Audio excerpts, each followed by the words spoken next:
मैंने कहना था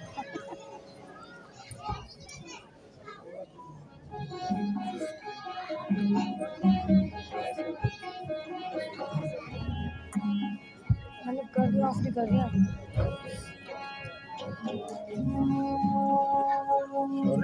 भाई देख साउथ वेस्ट ईस्ट नॉर्थ सब directions Good afternoon and welcome to the planetarium. Before we start the program, we request immediate complete silence and kindly switch off your mobile phone and your camera. अपना mobile phone कैमरे को बंद कर लीजिएगा और show के दौरान आप एकदम शांत रहना, आपस में बातचीत न करें. Before we start our main program, we will show you a small introduction to the night sky. Then we will start our main program, biography of the universe. For the introduction part, we already set the projector for today. Today is 29th of June. See, up in the sky, you can see our own star, the sun. As time is around 3:04 हो चुके हैं. वो समय So we have to wait for the sunset. Today's sunset time for Delhi is 7:24 p.m. and the sun is the constellation Gemini or the constellation मिथुन राशि में है आजकल हमारा सूर्य.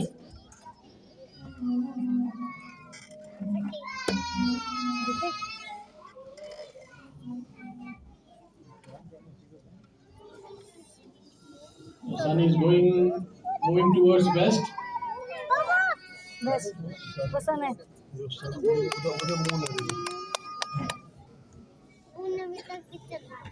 इसे निकल गया ना वो वेस्ट पे रहेगा सूर्यास्त देख लीजिए आप. वो हाँ और देख सनसेट और वो देख चला गया सूर्यास्त हो चुका है. Slowly, the stars will appear one by one. Can you see some stars? Yes. No. Yes. Yes. How many stars? 2 stars, 3 stars, 7. 7. 7. Maximum 10. No. And this is the maximum from Delhi sky. You know the reason? Pollution. Mainly light pollution, isn't it? ऊपर देखो ना So we have to move away from the city lights. Now, see the difference in the sky as you move away from the city lights. Oh great ये होता है गाँव में ये कैसे है All the stars in the sky सारे stars होते are divided into 88 constellations. Wow These constellation figures are just imagine the sky. ऐसा कोई चित्र नहीं बना हुआ ना ऊपर. नहीं हमारा पूर्वजों ने सितारों को जोड़ के they created some stories और सब इनके कैरेक्टर्स हैं. और इनमें से 12 तारामंडल यानी कि 12 zodiacal constellation. ये थोड़ा सा इम्पोर्टेंट है हमारे लिए because all the stars, wow all the planets, moon, sun, everything is moving only in this belt. This belt is known as zodiacal belt or zodiacal constellation. ये total 12 है. At a particular time, we can see only 6. 6 at a time At this time, if you're looking towards west, from Delhi sky towards the west, oh you see some of the stars of the constellation Cancer. It's not very prominent in the sky because there is no bright star in this constellation. And then Leo, very beautiful constellation of night sky with this inverted question mark. And this bright star in the front pole, this is Regulus or the Maka Nakshatra. इस तारामंडल का सबसे चमकीला तारा है मका नक्षत्र. And very close to this star, there are 2 bright objects are there in the sky.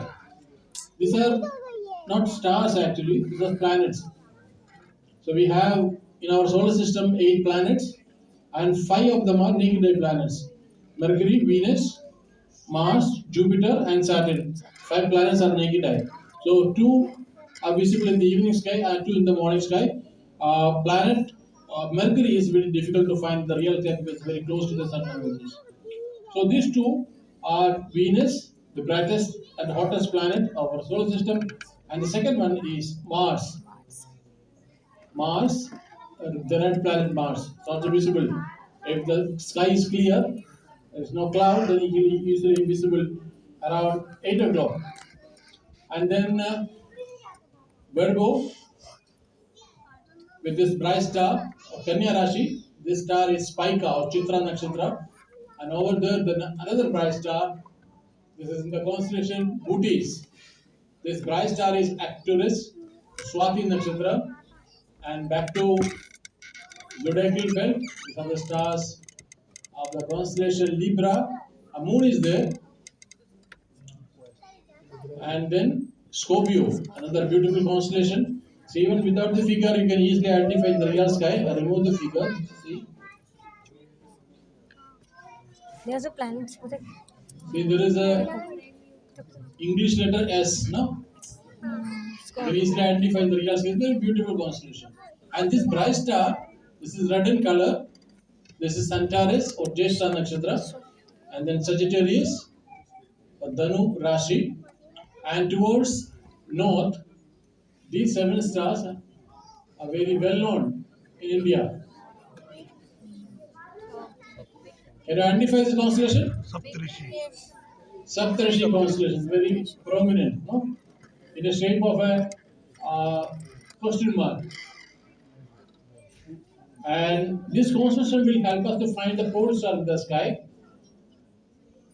These 7 stars in the name of 7 sages of India. The first star is Kritu, Pulaha, Pulaksya, Atri, Angira, Vasishtha, and Mariji.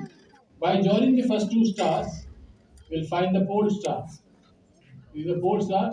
These 2 stars are known as pointer stars. It's pointing towards pole star. And once you find the pole star, then you know the direction north. And height of the pole star is the latitude of the place, like Delhi is 28.5. Now, as time passes, all the stars rise in the east and set in the west like sun in the daytime. Now, the planets Venus and Mars going down. At the same time, some new constellations rising from the east. After Sagittarius, Capricornus, Makar Rashi, and Kumbh Rashi, here there is another planet, Saturn, Shani ग्रह. करीब 2 बजे के आसपास इनको देख पाएंगे आप. And towards zenith, these 3 stars in the shape of a huge triangle. And this triangle is known as Summer Triangle or the Grishma Trigon. The 3 bright stars in 3 different constellations. The first star is this is Vega in Lyra constellation, and Denner in Cygnus, Cygnus the Swan, and the third one is Altair in Aquila constellation. And around 4 o'clock, Jupiter is also there in the sky, in the eastern direction.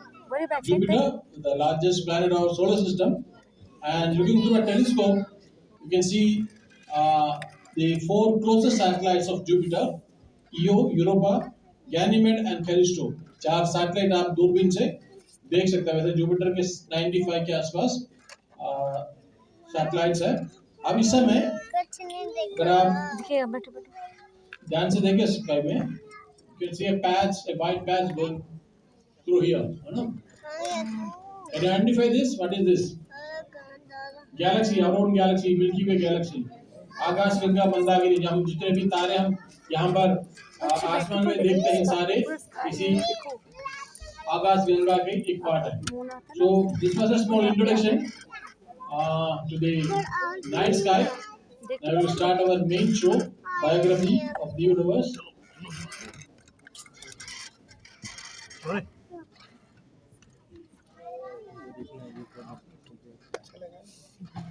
क्या रात नहीं मैं तो सारा sky है क्या रात नहीं मैंने बोला मून नहीं है मून था तो इतनी दूर हम उल्टा बैठेंगे हम लोग।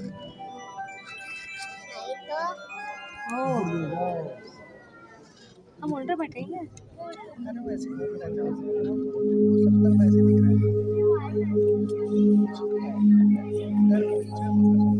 सेंटर में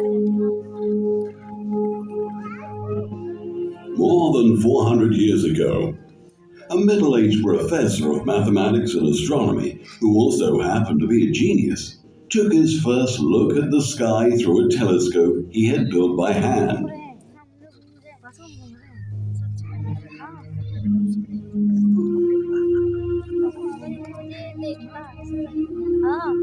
Like almost everyone who ever lived, Galileo Galilei wondered about all he saw in the night sky. If only he could get a better view of the stars and the moon.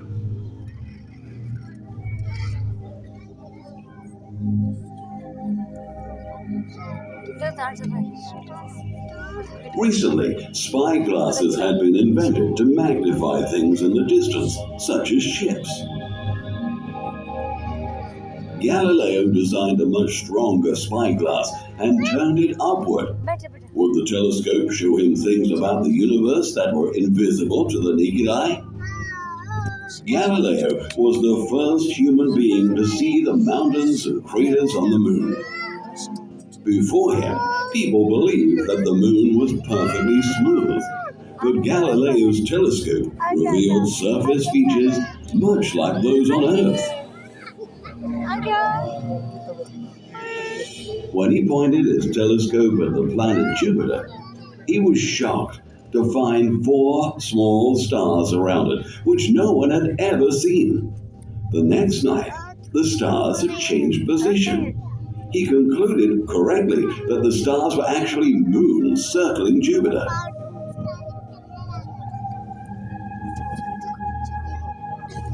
People had long wondered about the mysterious glowing streak in the sky, known because of its dim white appearance as the Milky Way.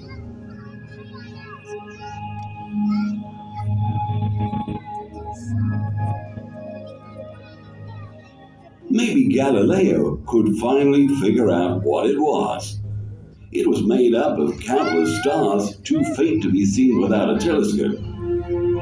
Galileo realized that they were suns, like our own, but much, much farther away.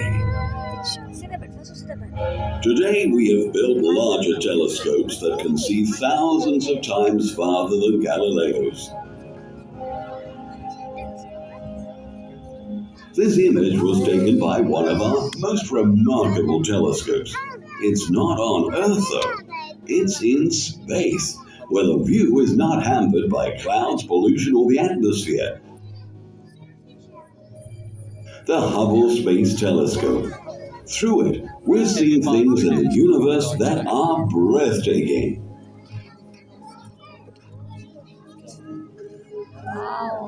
Because of our technology, we understand a lot more than Galileo could.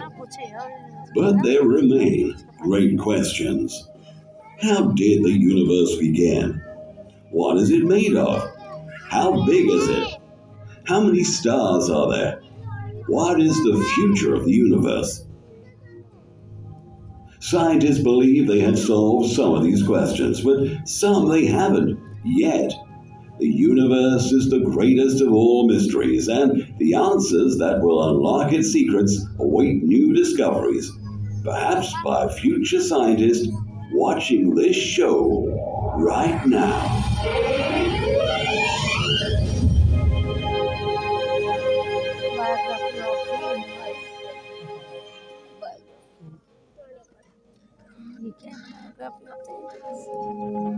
It is vast. It stretches as far as we can see in every direction. It is a place of bitter cold and blazing fire. It is beautiful. What exactly is the universe? As far as we know today, it encompasses everything that exists, from tiny atoms to the whole Earth, to the sun and other planets, to the trillions of stars and the billions of galaxies. The universe is all things everywhere. It is also an immense mystery, a source of wonder throughout human history. Across the ages, some of our greatest minds have offered theories about the nature of the universe, often expanding on the ideas of those who preceded them.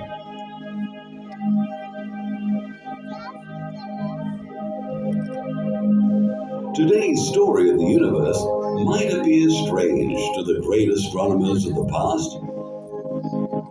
Vishwamitra in India, Ptolemy in Greece, Aryabhat in India, Copernicus in Poland, and Galileo in Italy.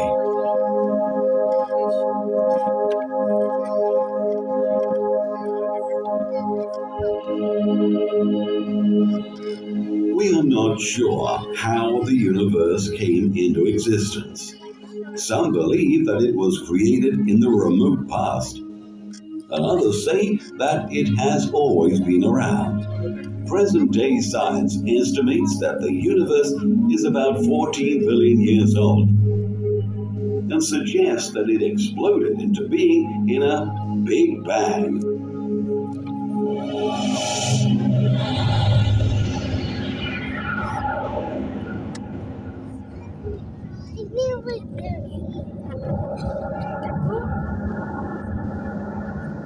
According to this theory, all of the matter in the universe may have been concentrated in a single object no larger than a marble.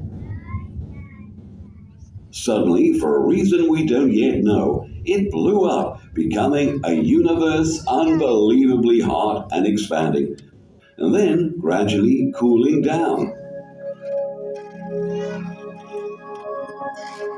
When it was born, it was all energy and gravity, the force of attraction, and some of this energy turned into what we know as matter.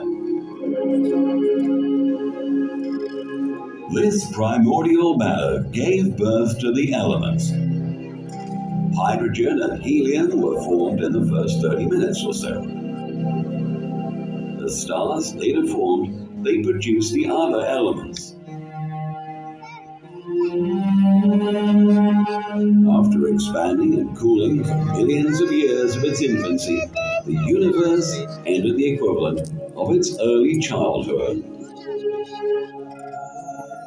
A lot of interesting things began to happen. The attraction of gravity brought some of the matter together into immense clumps, here and there. These clumps of gas and dust eventually collapsed and became galaxies. The hydrogen and helium gases in the galaxies broke up into smaller clouds. From these clouds, the first stars in the galaxies were born. Most of the stars that formed early were supermassive. But they lasted just a few million years, then blew up in catastrophic explosions called supernovae.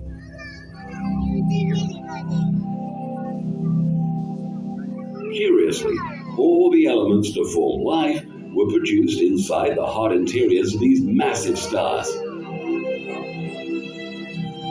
When they exploded, those elements were flung out into the extreme coldness of interstellar space. The blast of these supernovae also triggered the formation of new stars, a second generation.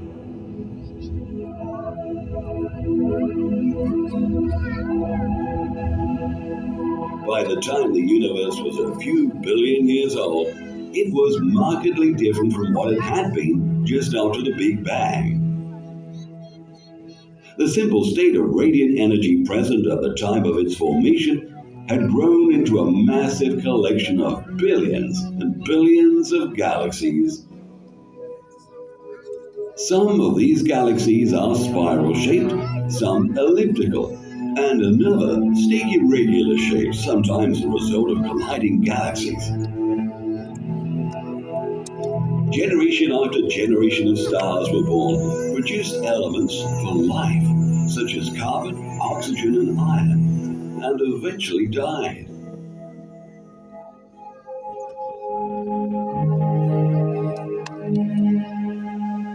As it has continued to expand for billions of years, the universe has become thin and dispersed and extremely cold.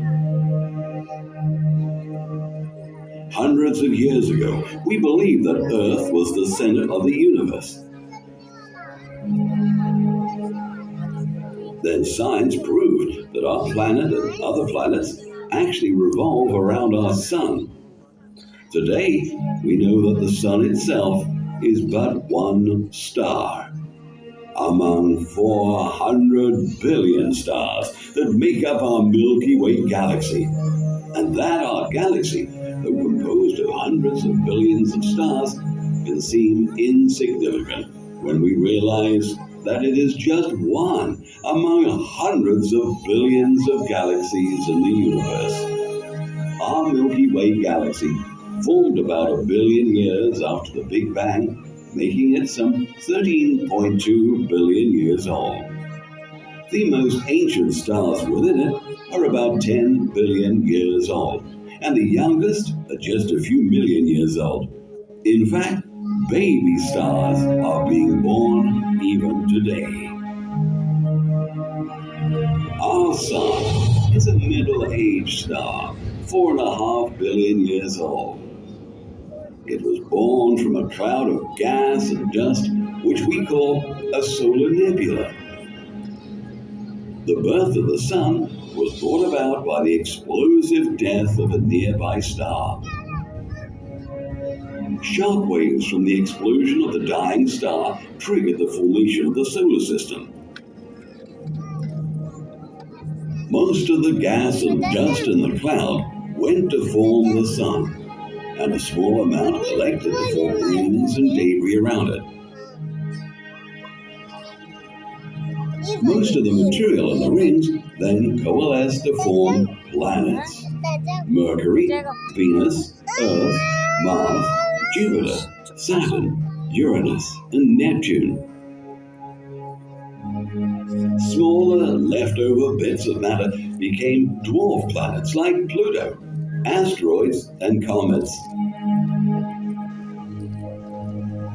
Of the 8 planets, only the 3rd planet, Earth, is located in a zone where life can thrive. Unlike Venus, it is not so close to the sun that water boils away, nor is it so far away that water freezes into ice, as on Mars. Water in its liquid state is essential for life to arise and to evolve. The Earth was initially very hot, and there was no atmosphere. In the course of time, the outer surface cooled into a hard crust, encasing a core of molten rock. In many places, the liquid interior broke through the crust as volcanoes and spewed out red-hot lava and gases.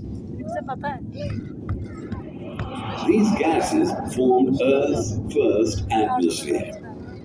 One theory holds that clouds in this early atmosphere showered rain unceasingly for thousands of years, giving rise to our oceans. Another theory is that the water masses on Earth were created by impacts from massive comets, which are made largely of ice crystals. Had you been able to watch the birth of our planet from space, it might have looked like this. The solar system started condensing about 4.5 billion years ago. A couple 100 million years later, the Earth had appeared. After another 300 million years, the atmosphere and the oceans had covered Earth. Another 500 million years passed and some primitive forms of life appeared, such as blue-green algae. Another 500 million years, and bacteria and simple plants had arrived. Then, over billions of years, more and more complex organisms evolved, first in the sea and later on land.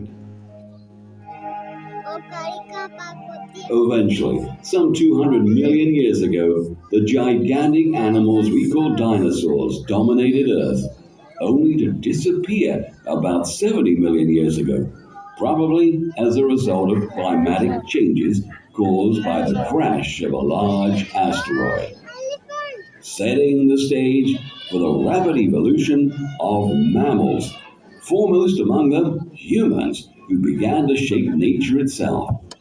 Our ancestors made stone tools, used fire, and learned to farm.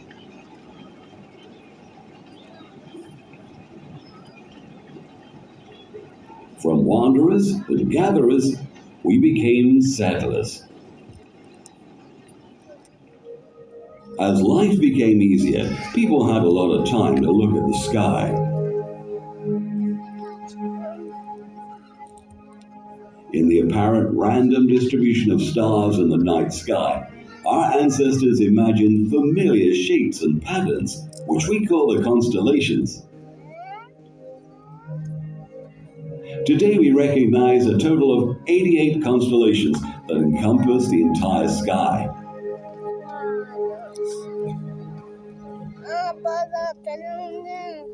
12 of these are called the zodiacal constellations. Together, they form a belt running across the sky. The sun, the moon, and the planets appear to travel through the belt of the zodiac.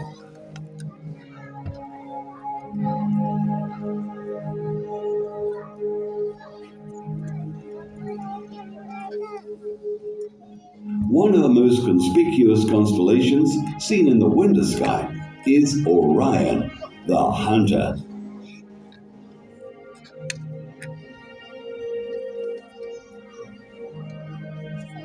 A little to the west is the celestial bull Taurus, a zodiac constellation.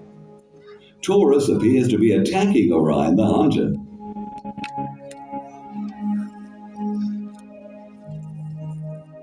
The orange giant star Aldebaran forms the eye of the bull. On the other side of Orion, we see Canis Major, the big dog, with Sirius the dog star. Sirius is the brightest star in the sky, and there above is the puppy dog, Canis Minor, with its bright star Procyon. Early humans lived close to wild animals, and they saw them in the night sky as well, such as the bears. There's the big bear, Ursa Major, and nearby the baby bear, Ursa Minor. As we've seen, two stars from the body of the big bear point straight to this tail star of the little bear, which is the North Star Polaris.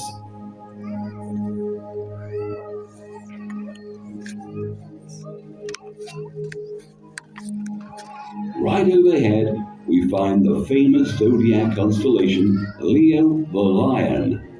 One of the brightest stars, Regulus at the front paw, is actually 4 stars.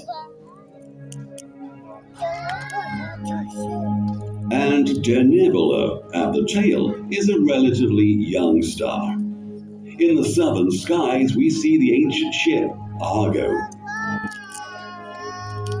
Together, we have divided this ship into 3 constellations. The sails of the ancient ship we call Vela, the stern, Puppis, and the keel of the ship is called Carina. Canopus of Carina is the second brightest star in the sky. In fact, Canopus is used to navigate in the southern seas. Another constellation in the south that helps navigation is this one, formed by 4 stars in the shape of a cross. This is the Southern Cross, also known as Crux. Surrounding Crux is one of the biggest constellations, Centaurus. To the ancients, the stars were in the shape of a centaur, half man, half horse. Alpha Centauri, the 3rd brightest star in the sky, is at the rear hoof of Centaurus, along with Proxima Centauri, which is also the closest star to us in the entire night sky. Here, in the constellation Boötes, the herdsman, we find Arcturus, the fourth brightest star. The fifth brightest star in the sky is seen rising in the east now, Vega, which has been studied more by astronomers than any star but the Sun.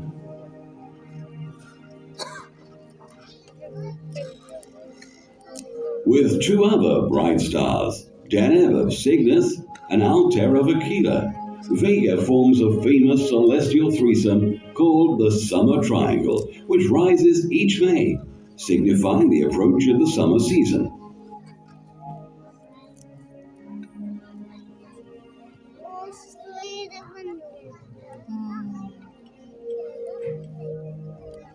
At any given time, you can see about 3,000 stars with your naked eyes. A few very bright, some dim, and lots of stars barely visible. They're just a small fraction of the 400 billion stars in our Milky Way galaxy. To express the vastness of our universe, we use the term light year, the distance light can travel in 1 year. Our solar system is 300 light years from the center of the Milky Way galaxy. Andromeda Galaxy, which is the farthest object that the naked eye can see, is some 2 million light years away. And Andromeda is the closest major galaxy to us. Beyond it are more than 100 billion galaxies stretching across billions of light years.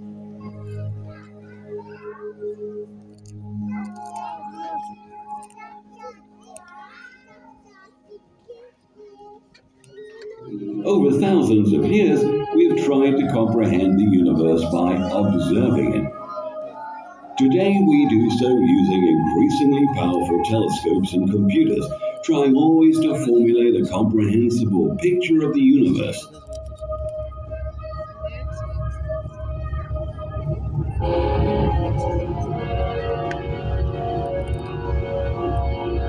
One great question fascinates us. Is there other life out there?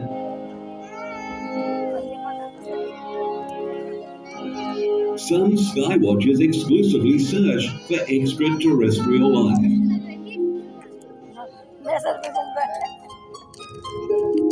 Recently, we've discovered that many stars have planetary systems around them. Some astronomers estimate there may be a billion places in the universe which can support life. But as of now, we have discovered no evidence of life elsewhere in the universe.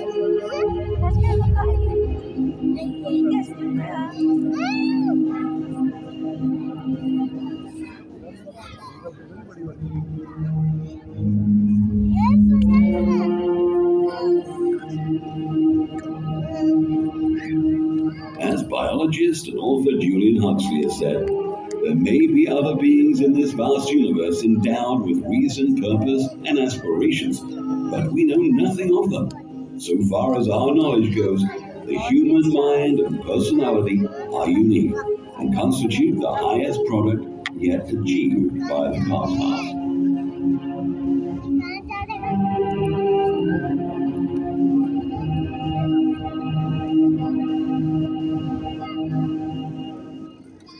Man is that process of reality, said Huxley, in which and through which the cosmic process has become conscious and has begun to comprehend itself. As Huxley suggests, the universe does not exist out there independent of us. We are inescapably involved in what appears to be unfolding before us. We are small participants in a universe of extraordinary scale. Our future as a species is intimately connected with the future evolution of the universe.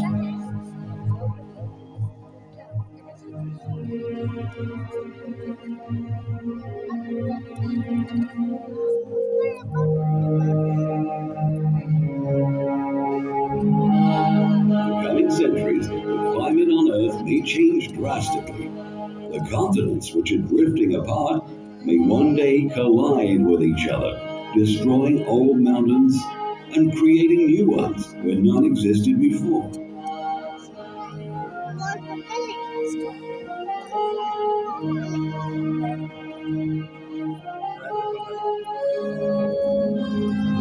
A huge asteroid could hit the Earth, as happened in the age of the dinosaurs.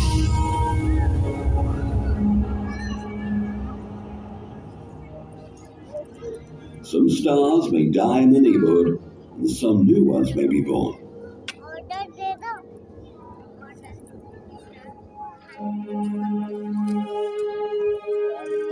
After billions of years, the sun itself may expand into a red giant, engulfing the Earth and beyond.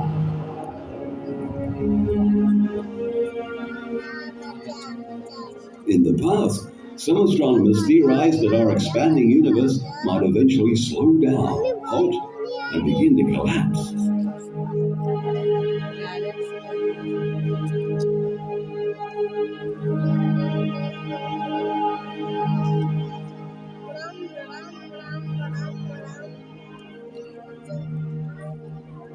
But that theory may be in question because of the recent discovery of what astronomers call dark energy and dark matter.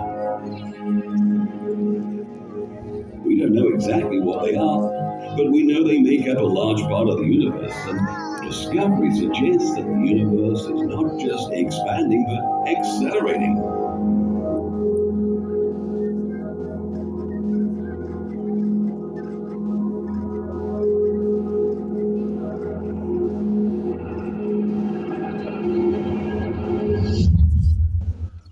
Who knows what future generations might discover? They are likely to have an entirely different understanding of the universe than we do. As each great mystery is solved, another arises. That's the beauty of science.